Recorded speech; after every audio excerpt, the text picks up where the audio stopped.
Let's solve a problem that involves elastic potential energy, that's spring potential energy, and thermal energy, energy lost to friction. It's going to heat the surface in this example. So what's going on here is we have a spring with a known K constant of 15 newtons per meter. That just means that the spring will require 15 newtons of force to stretch it 1 meter. That's all that means. We use the symbol K to denote that. And what we're told is that that spring right there is compressed by a distance of 20 centimeters, 0.2 meters. Okay, so what we've done is we're going to define our initial state when we set up conservation of energy to be this state where the spring is in the compressed position. The 20 centimeters, 0.20 meters, is what we're going to call this delta S variable down here. Okay, so all that's denoting is that the spring, when it's not stretched or compressed in any way, is going to look like that, where right here is the end of the spring uncompressed, and right here is the end of the spring when it is compressed, so that makes this distance here be the 20 centimeters. Okay, so when the spring is fully compressed, we put a block of known mass pressed up against it, and then it gets released from rest. Okay, so that's what this initial image is showing you right here. The released from rest is specifically telling you that its initial velocity is equal to 0 meters per second. Okay, all right, so our final state is going to be what we picture down here.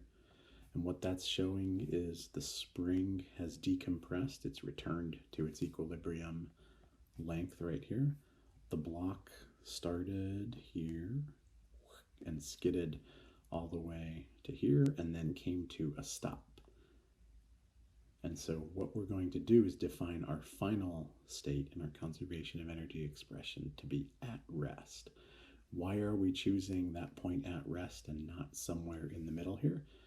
Well, in terms of energy, what happens when the block gets here was all of the energy that was stored in the spring potential energy to begin with has become heat. All of that energy has been lost to friction to heat that surface. Okay, so that's the flow of energy in this example. It's going from being stored in the spring to being stored as heat in the surface.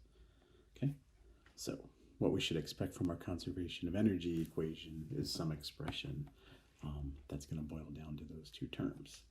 So another variable that we need to describe what's going on here is the distance that the block skidded along the surface after having lost contact with the spring.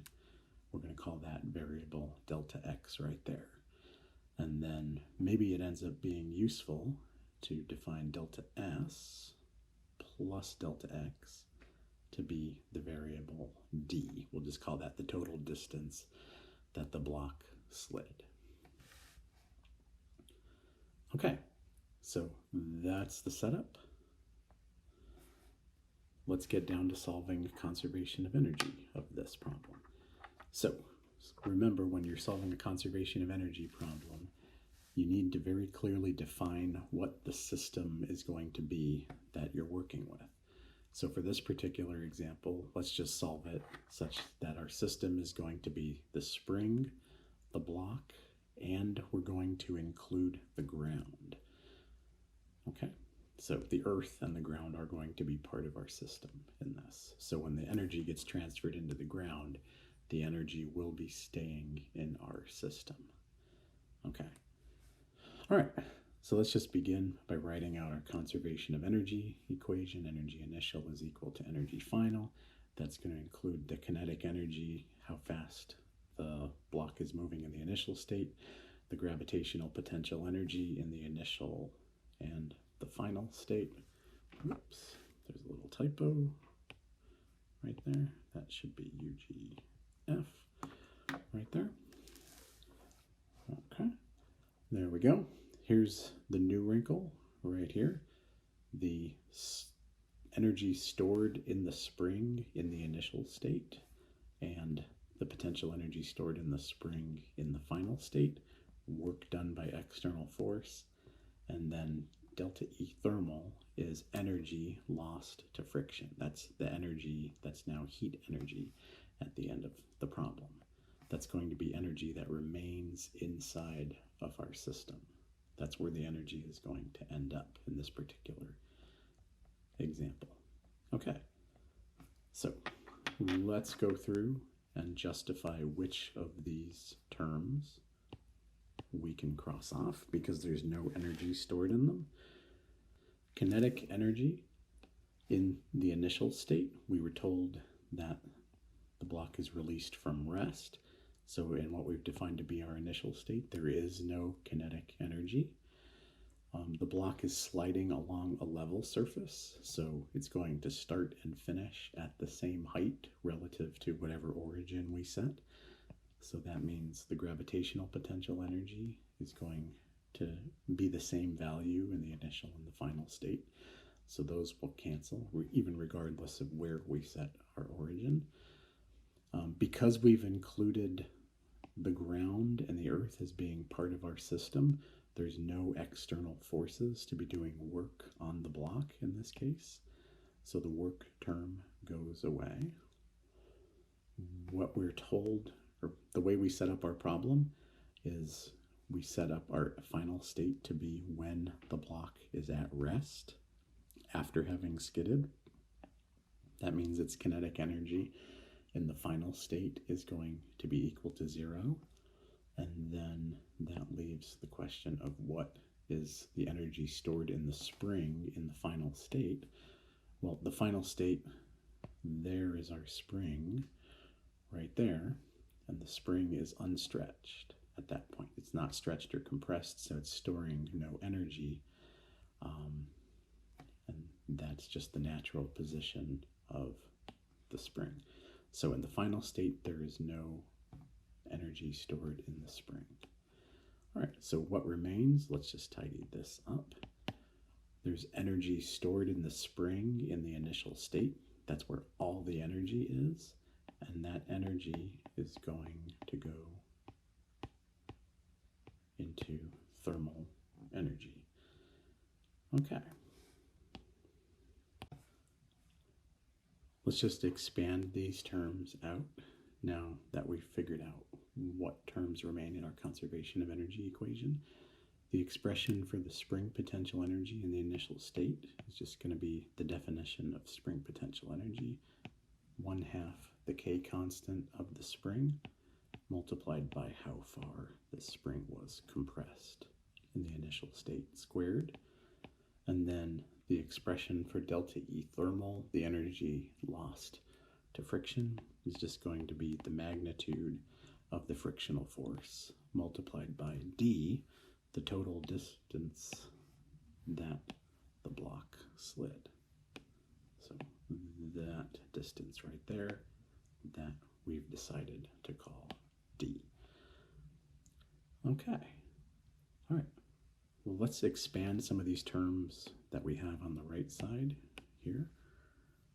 So our expression for the frictional force is going to be what we've seen before, the coefficient of kinetic friction because the block is sliding, multiplied by the magnitude of the normal force. And what is our expression for D going to be? Well, D, we've defined it as delta S plus delta X, right there. So let's just write that out as delta S plus delta X. Okay, and I'll just rewrite the left side there. Okay, so what are we actually solving for in this case? Well, we were asked to solve how far the block will slide after it leaves the spring, and that is what we have called delta X. That was the reason why we introduced that variable in the first place. So what we just want to do at this point is just isolate delta X. So that means we're just going to divide both sides by this expression right there. So we're going to have k times delta s squared divided by 2 from our 1/2, the coefficient of kinetic friction, multiplied by the magnitude of the normal force. And then that is going to equal delta s plus delta x. So if we just subtract delta s from this right side, we'll have isolated. So what we end up with is k, the spring constant, multiplied by delta s squared, how far the spring was stretched in the initial state squared, divided by 2 from our 1/2 term, the coefficient of kinetic friction.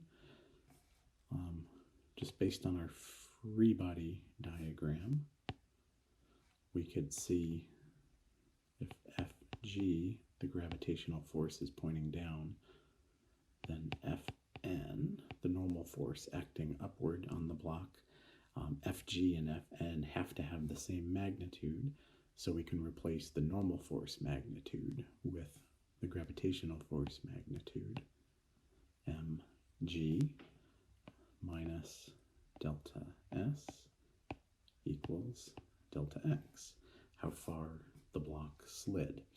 And that's the question that we were asked to solve. So if you go through and plug numbers in for this expression right here, what you end up solving for is 0.38 meters equals delta x.